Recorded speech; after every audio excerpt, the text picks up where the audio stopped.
This week, we told you about a coalition in Michigan that is looking for new ways to hold debates in the state, starting with the U.S. Senate race this fall. The new Michigan Debate Task Force is urging Senate candidates to participate in 3 debates so voters can hear from them directly in an unfiltered format. So joining us now is David Dulio. He is heading the task force. He's also professor and director of the Center for Civic Engagement at Oakland University. Thanks for being here. Hey, thanks for having me. Yeah, we appreciate your time. So if you could start by explaining, why do we need a specialized group to take this on, and why now? Sure. Well, lots of reasons, but I would give you 2 main points about why we need some sort of independent entity to manage these debates. Number one is the simple fact that in Michigan and across the country, the number of times that voters have been able to hear from candidates for high office in an unproduced, unfiltered way has been declining over the years. You go back to 2022 and we had no debates between the Attorney General candidates, no debates between the Secretary of State candidates, only 2 with the gubernatorial candidates. The second piece of it is when debates have occurred in Michigan, it's always been up to the candidates that they get to decide everything, whether they're going to occur, when they're going to happen, where they're going to be. All of those decisions then are made, understandably, frankly, from their perspective, right? In their self-interest. If I was a campaign manager, I would say the same thing, right? That we want to have it advantage us, right?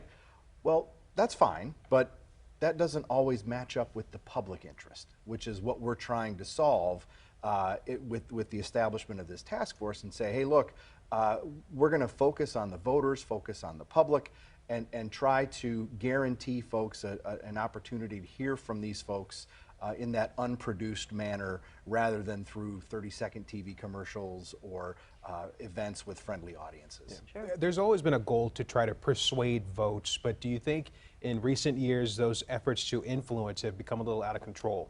Well, in fact, Terrence, I think that in recent years it's been less about persuasion and just more about voter turnout and playing to the base, right? And I think if you know, there are going to always be those persuadable voters that are out there, and they're usually hungry for information at the very end of the campaign. You know, junkies like us have been paying attention for months and months and months, right? But the folks who are just dabbling in politics are looking for information right at the end. And if a debate occurs at that point, they're going to get that information, and frankly, candidates won't be able to play exclusively to the base with those eyes on the television screen. It seems there would be a challenge. We've seen on the national level, and we've seen it trickle down, some candidates just outright refusing to participate in debates. So what do you do when a candidate just doesn't want to? Well, I think what we need to do is provide an expectation for them to be there, right? I mean, and candidates often will threaten that. I mean, we've seen in the presidential race, for instance, Donald Trump has said, and the Republican Party has said, we're not going to take part in those presidential commission debates. But now, when it looks like Trump might have an advantage in those, he's all for it now, right? So things can change. But I think what we want to do is just set the expectation. Hey, look, you want to serve, in this case, as the next U.S. Senator from Michigan. The least you can do is come before the voters a few times and talk to them in a way that is respectful, civil, deliberative, and give voters a reason to vote for you. Yeah. Can you tell us about some of the other efforts of this task force to get things back on track? Sure. I mean, first and foremost, the task force is made up of 10 organizations from around the state.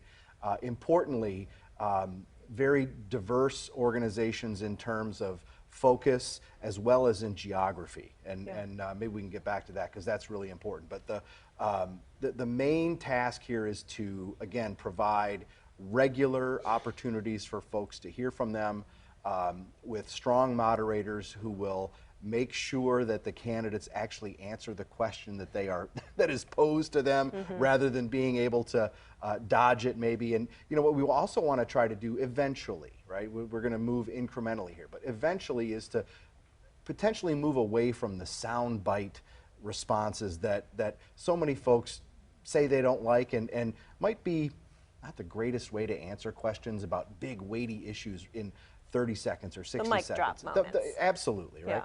All right, we are short on time, but I do want to note we have those 3 locations. Yes. So around Michigan in different areas, and then anything you can tell us quickly about the format of these debates, what it would be. Still working on format.